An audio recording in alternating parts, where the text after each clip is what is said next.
नमस्कार, ये आकाशवाणी है। अभी आप मनोज कुमार शर्मा से समाचार सुनेंगे।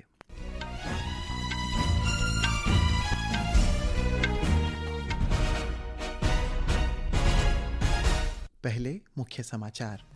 नए संसद भवन में उपराष्ट्रपति पद के लिए मतदान जारी, मतगणना शाम को होगी। प्रधानमंत्री नरेंद्र मोदी ने हिमाचल प्रदेश और पंजाब में बाढ़ की स्थिति की समीक्षा की। कहा, इस दुखद घड़ी में केंद्र प्रभावित लोगों के साथ है। सोशल मीडिया पर प्रतिबंध हटने के बावजूद नेपाल में व्यापक विरोध प्रदर्शन जारी। प्रधानमंत्री केपी शर्मा ओली ने आज शाम एक सर्वदलीय बैठक बुलाई और शांति की अपील की।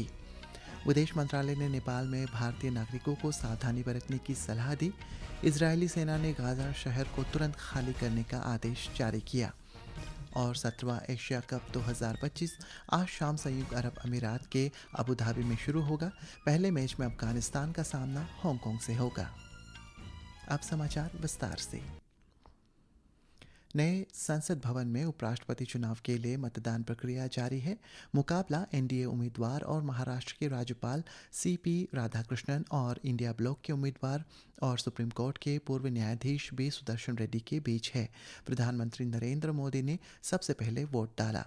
भाजपा नेतृत्व वाले एनडीए सहयोगियों ने विश्वास व्यक्त किया है कि एनडीए उम्मीदवार सीपी राधाकृष्णन उपराष्ट्रपति चुनाव में विजयी होंगे। केंद्रीय मंत्री और वरिष्ठ भाजपा नेता गजेंद्र सिंह शेखावत ने कहा है कि सीपी राधाकृष्णन भारी मतों से चुनाव जीतेंगे। जो मुझे लगता है कि अंतरात्मा से मतदान करने के बाद भी ये अवश्यंभावी है कि एनडीए के कैंडिडेट के रूप में सीपी राधाकृष्णन जी एक बड़े अंतर के साथ में विजयी होंगे। एनडीए के कैंडिडेट के नाते सीपी राधाकृष्णन साहब की विजय उतनी ही सुनिश्चित है जितनी कल का सूर्योदय पूरब से होना है।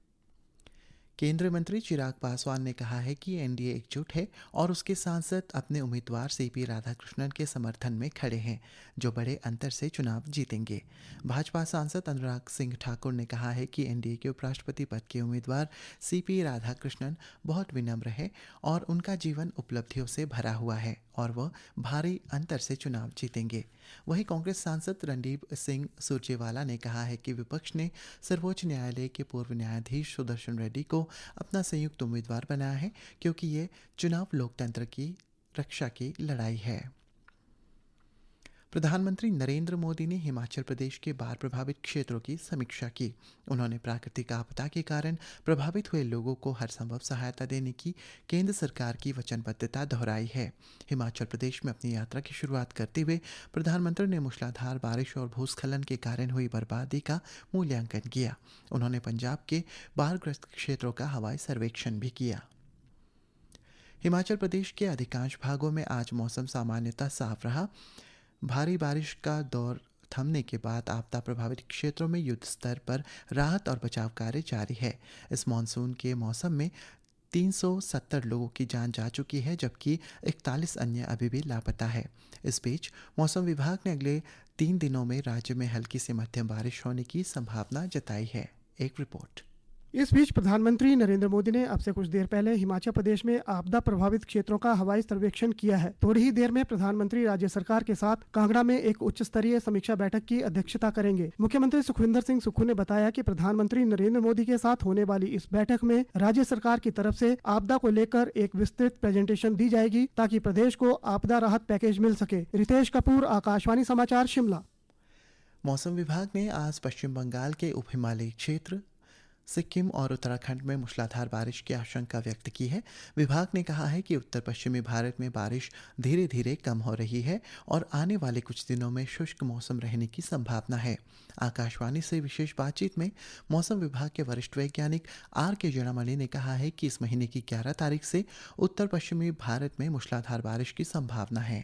उत्तर पश्चिम भारत में कोई ऐसे हैवी रेनफॉल का वार्निंग नहीं है। और राष्ट्रीय राजधानी का बात करें तो आसमान मुख्यतः साफ है और कुछ क्लाउड भर आया है, बट ऐसे कोई हमारा ना पश्चिम हिमालय का क्षेत्र, ना राजस्थान, पंजाब, हरियाणा कहीं भी हैवी रेनफॉल का वार्निंग नहीं है।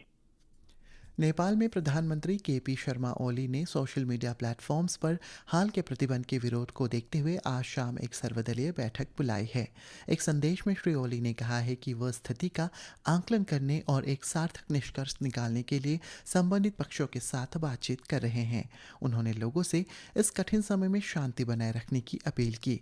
सर्वदलीय बैठक आज शाम 6 बजे होने वाली है। अधिक जानकारी काठमांडू में मौजूद हमारे संवाददाता श्वेता सिंह से।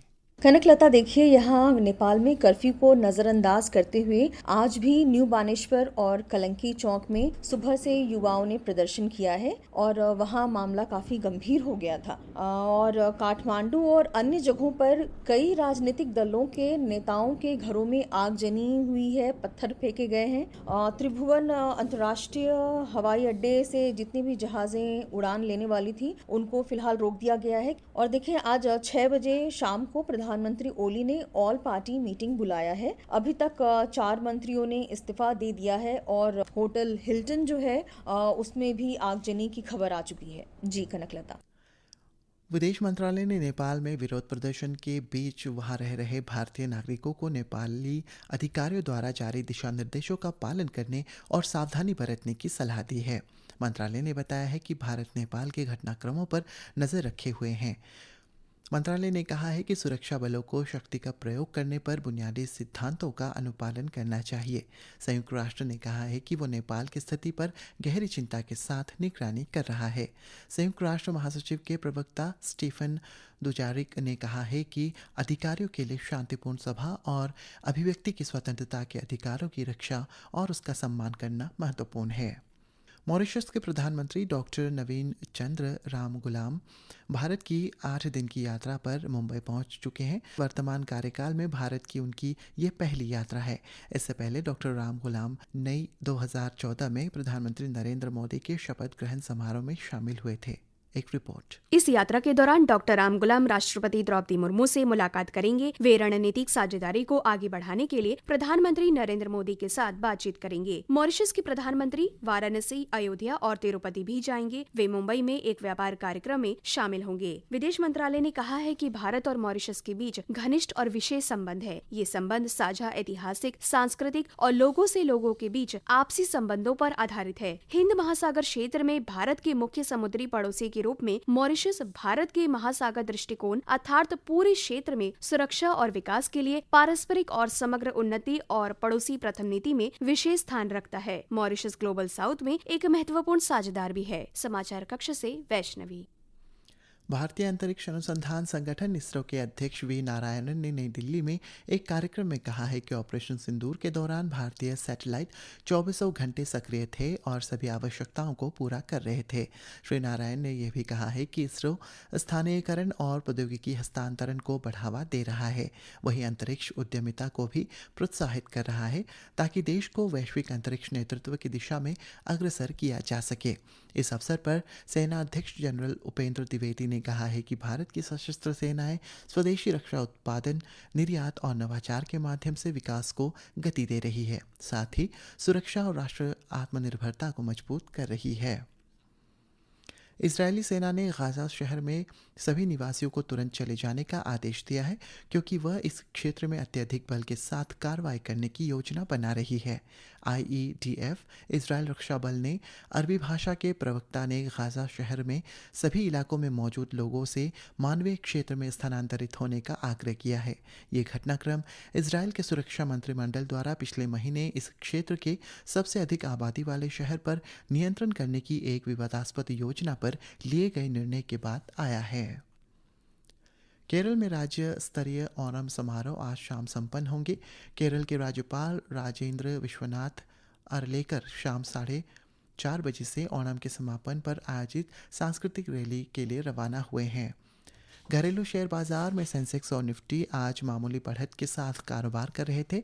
सेंसेक्स 230 अंक बढ़कर 81,117 और निफ्टी 98 अंक बढ़कर 24,871 पर पहुंच गया। और 17वीं एशिया कप क्रिकेट प्रतियोगिता 2025 आज शाम संयुक्त अरब अमीरात के अबू धाबी में शुरू होगी। ये इस महीने की 28 तारीख तक चलेगी। प्रतियोगिता का पहला मैच अफगानिस्तान और हांगकांग के बीच आज रात 8 बजे खेला जाएगा।